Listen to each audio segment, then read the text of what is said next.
Hello, and welcome to our in-depth review of MSC Virtuosa. MSC Virtuosa is a Meraviglia Plus class cruise ship, which joined the MSC cruise fleet in 2019. She has a gross tonnage of around 182,000 tonnes and carries around 6,300 passengers at full capacity. She is enormous, and you should factor this into your decision making if you're somebody that doesn't like larger and more crowded cruise ships. In this review, we're going to discuss all of the important elements of a cruise that matter to you. The dining and restaurants, the bars and lounges, the cabins and suites, and the entertainment and the daily activities on board. We'll cover everything that we loved about MSC Virtuosa, and we'll give you some tips along the way to help you enjoy MSC Virtuosa as much as possible. We booked a Bella Deluxe balcony cabin for this cruise, but we were kindly upgraded to an MSC Yacht Club Deluxe Suite by MSC in order to showcase the incredible facilities and perks you get with MSC Yacht Club. Therefore, in this review, our experiences are going to be largely focused on our experiences within the Yacht Club. But in the meantime, let us outline the cabins aboard MSC Virtuosa you should consider avoiding. Starting with cabins on Deck 14. Deck 15 directly above is one of the busiest decks on the entire ship, as you have the solarium pool, the atmosphere pool area and the marketplace buffet, which is the busiest venue on the entire ship. We have read countless reviews of people reporting loud noises from the deck above, whether it be passengers dragging sun loungers across the deck or loud noises from the marketplace. So if you're sensitive to noise, definitely consider avoiding Deck 14 or try choosing a cabin which doesn't sit directly below the pool areas and buffet if you can. A majority of the cabins on Deck 8 are either obstructed or partially obstructed by lifeboats and davits. Therefore, if you would like a clear view from your balcony or outside cabin, consider choosing a cabin on an alternative deck and avoid booking on a guaranteed rate, as there is a good chance you could end up with one. We would also recommend avoiding cabins at the forward end of Deck 5, as they are very close to the Le Grand Theatre, where entertainment and performances can go on late into the night. These cabins will be fine for those who go to bed late, but if you are somebody that is quite partial to an early night, we wouldn't recommend this location. Before we dive into Yacht Club, if you would like to see what a Bella and Fantastica deluxe balcony cabin looks like, please hit the banner in the top right hand corner now.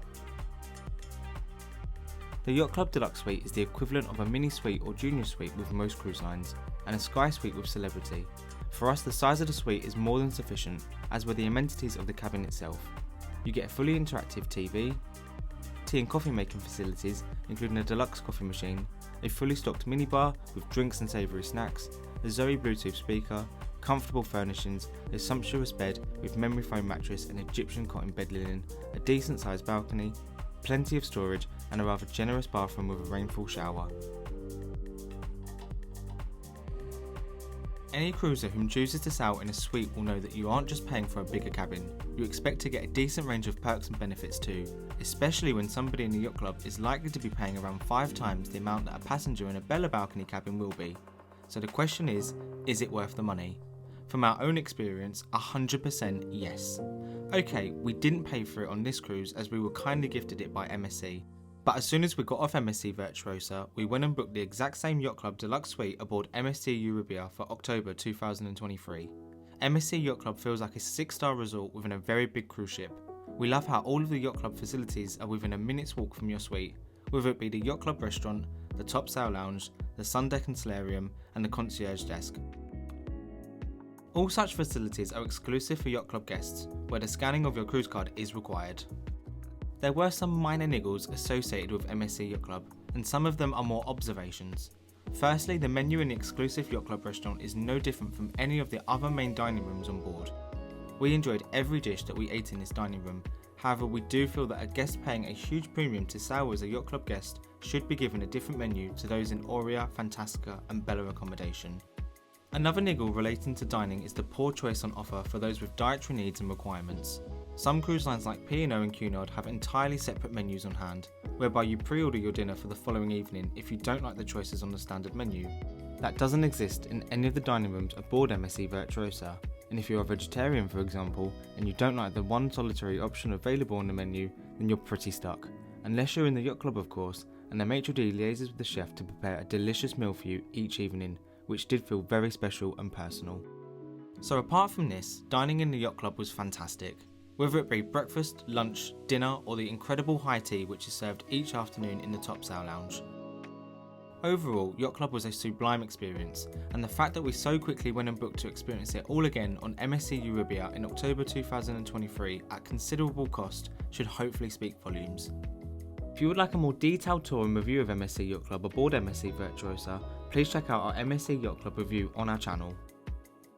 Staying with main dining, it feels like there are dining rooms everywhere.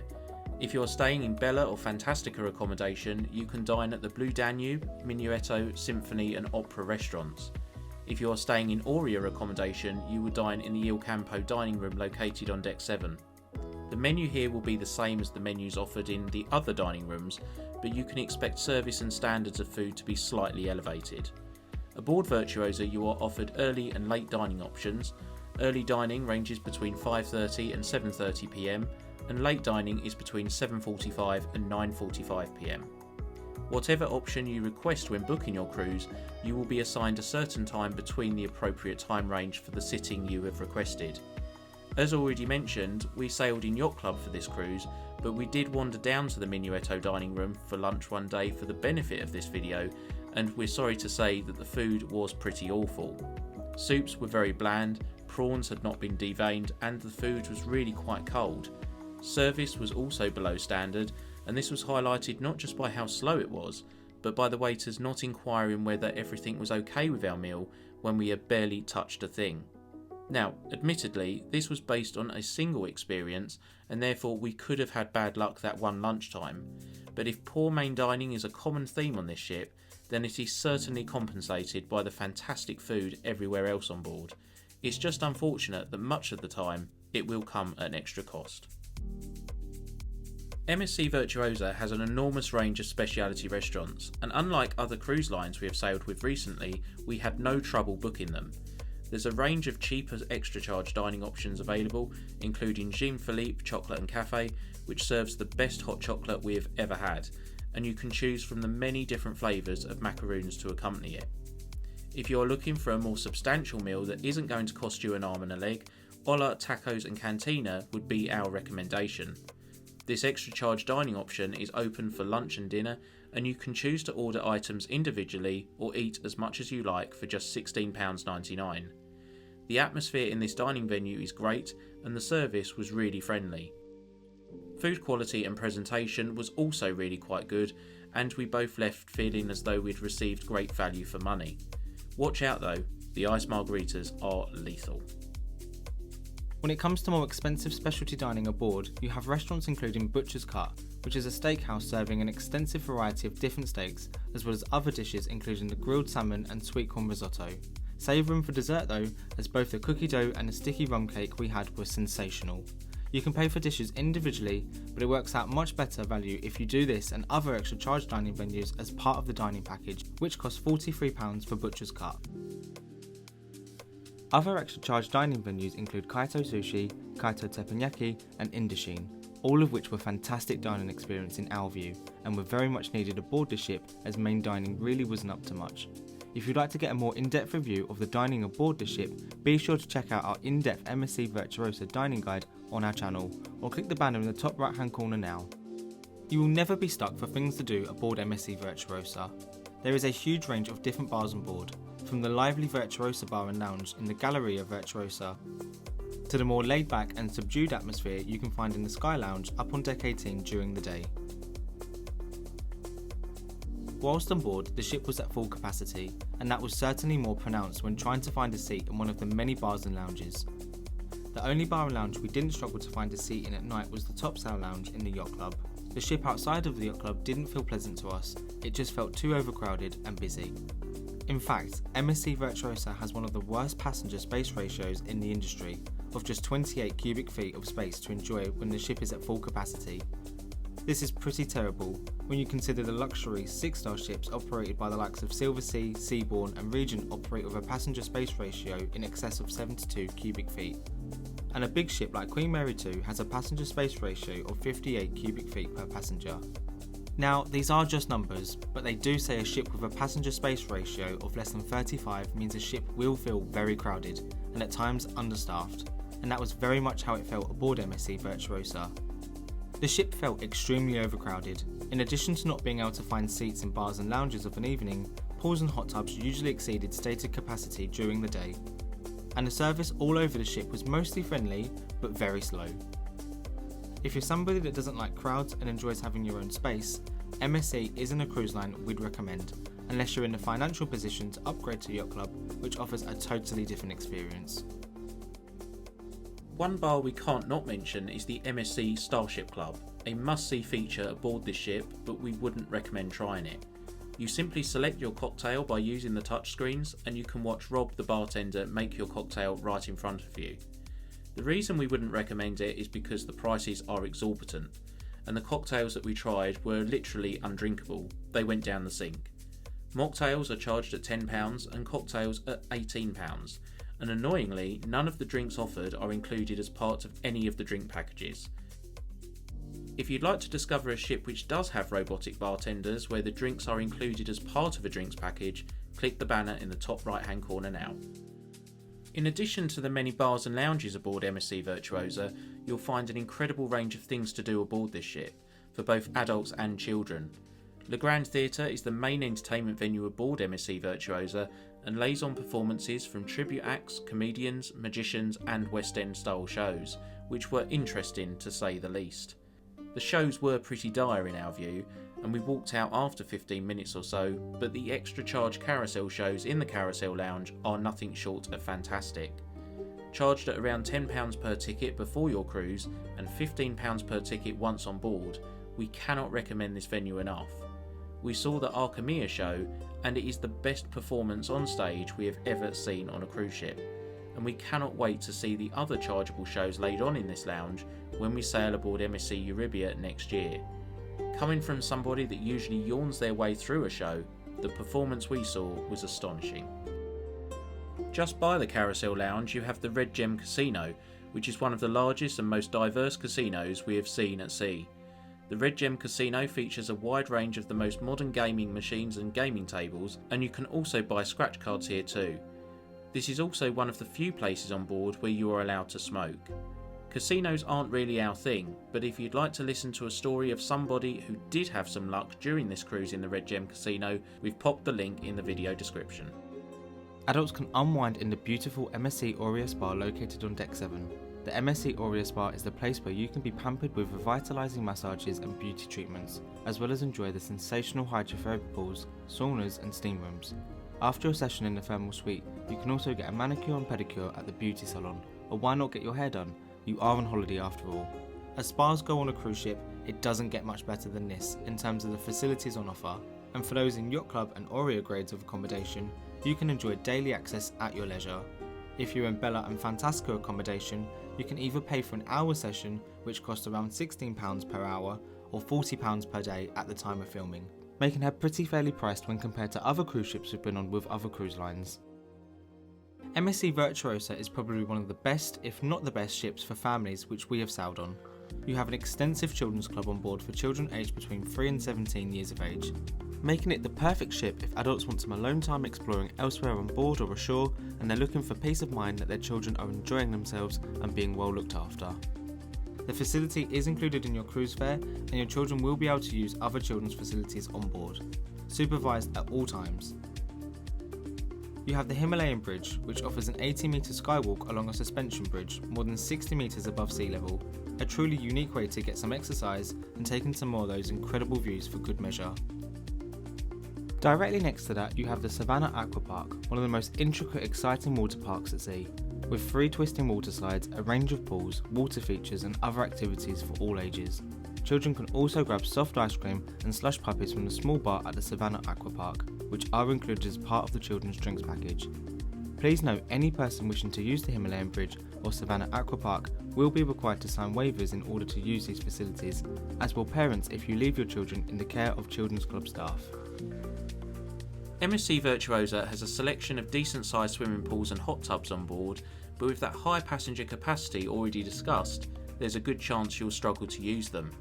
Swimming pools include the indoor solarium pool, which is the go-to pool area when the weather is unsettled, but can also become pretty popular in warmer weathers too, as it has a retractable roof which comes all the way off. You have the atmosphere pools, which is the main pool area on board, and features 2 adjacent pools, water fountains and comfortable double sun loungers lining the pool's edge. You also have the big screen overlooking this pool area, which plays sporting events, music and films throughout the day and night. At the aft end of Deck 16 is the Horizon Pool, which is the smallest pool on board but provides one of the most stunning views on the entire ship, the wake. When it comes to other things to do on board, with the exception of the pretty small gym, everything else is going to come at a cost. On Deck 16 you'll find an incredible F1 simulator engineered by Red Bull Racing. This incredible simulator is charged at £12 per session and sessions last around 10 minutes or so. Close by you also discover 2 bowling alleys. Games are charged at £25 for a 30-minute session and £45 for an hour session, and you're expected to pay £2 for shoe rental too. Another chargeable activity is the Hologate Arena Virtual Reality. You can select your preferred VR experience from a large list of experiences where prices start at £12 per session. And this ship has an interactive XD cinema where prices are charged at £10 for adults and £8 for children. Unfortunately, this facility wasn't available during our cruise. Before we have a grumble, it is worth saying that MSC Cruises offers some of the most competitive cruise fares in the industry. If you were going to your travel agent's website right now and you search for cheap cruises, we would be very surprised if cruises with MSC didn't dominate in your search results. But we have never quite experienced a ship where you have to pay for so much. It's quite unbelievable, and the hard selling of all these extras start as soon as you step on board. Cabin upgrades, drinks packages, spa treatments, carousel shows, bowling, F1 simulators, Wi-Fi packages, specialty dining venues, you name it, they'll be pestering you to buy them within seconds of you stepping on board. And that leads us to our summary. MSC Virtuosa is a ship that blew our minds in good ways and bad. It is our view that if we had stuck with the Bella balcony cabin we booked and paid for, we would have come away from MSC Virtuosa vowing not to book with MSC again. The reason for this is that the yacht club provided sanctuary from the crowds and the general hustle and bustle all over the rest of the ship. Some people will like that sort of thing, but it's not for us. Not all of the time anyway. From our experience in the Minuetto main dining room, we were pretty shocked at how poor the standard of food was. And I think it would have been inevitable that for the rest of the cruise we would have ended up paying to eat in a specialty restaurant each and every evening, which would have come at great financial expense. The standard of food and variety on offer in the Marketplace buffet was pretty good, and was certainly better than we were expecting, but we very rarely eat in cruise ship buffets as we'd prefer to sit down for a proper meal and be waited on. But each to their own. All of the specialty restaurants that we tried were fantastic, and we didn't have a bad experience at any of them. So in relation to food and dining, for us, food is fantastic if you're in yacht club or when you are paying to dine in a specialty restaurant. Cabins across all grades were spacious, well appointed and were sufficiently practical if there are 2 people to a cabin. But if there is 3 or 4 to a cabin, with the storage you are given in a standard balcony cabin, we would imagine the experience could become pretty unbearable after a few nights, as the wardrobe space is very limited. I guess our conclusion would be is that you can have a thoroughly enjoyable cruise on board an MSC ship like MSC Virtuosa if you are prepared to outlay some extra money on board, whether that be for specialty dining, carousel shows, extra onboard facilities such as bowling, and upgrading your fare type to Aurea and beyond. If we could give you a tip, it would be to adjust your expectations. Consider the amount you have paid to be on board and how that price compares to cruises with other cruise lines like Royal Caribbean and NCL. There is no such thing as free. You're either paying for it as part of your cruise fare or you'll be paying for it once you're on board. And with MSC, you certainly will be. If you found this video helpful, please give it a thumbs up and subscribe to our channel. If you have questions, feel free to drop us a comment below. We'll see you in the next video. Goodbye for now. And lastly, a big thank you to our Patreons. Because of you, we can continue doing what we love with your extra support. If you would like to find out more about becoming a Patreon, click the link in the description below. In return, you will get extra benefits, such as early access to our videos, behind the scenes sneak peeks, Zoom calls, Christmas and birthday gifts, and much more.